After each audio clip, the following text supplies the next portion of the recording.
डभोई नगर में पादरा गदाधारी ग्रुप द्वारा बढ़ रही वैसी कातिल ठंड की मौसम में निराधार लोगों के बीच कंबल का वितरण किया गया। पादरा तालुका के गदाधारी ग्रुप के स्थापक वैसे कनुभाई रब्बारी और उनकी टीम द्वारा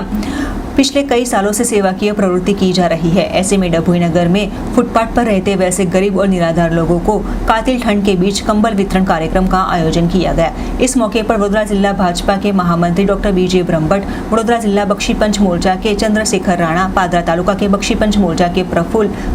बकुलभाई पारेख सहित कई महानुभाव उपस्थित रहे थे। શિયાળાની આ કડકડતી ઠંડીમાં બહાર કોઈ આશ્રય ન હોય અને બહાર સૂતેલા હોય એવા લોકોને રક્ષણ મળે માટે ધાબળા વિતરણ માટે ખાસ પાદરાથી કનુભાઈ ગદાધારી ટીમ અને અમારા ભારતીય જનતા પાર્ટીના પાદરાના કાર્યકર્તાઓ શ્રી બકુલભાઈ ગોપાલભાઈ રબારી અને સાથે ડભોઈ ખાતે આવ્યા છે અને ધાબળા વિતરણ માટે ડભોઈમાં રેલવે સ્ટેશન, એસટી ડેપો, હીરા ભગોળ બાર અને અન્ય ફૂટપાથની આજુબાજુ જ્યાં લોકો સૂતા હોય એમને ધાબળા ઓઢાડી અને આ ઠંડીમાં ખૂબ પુણ્યનું એક કાર્ય કર્યું છે અને માટે હું સર્વેને અભિનંદન આપું છું।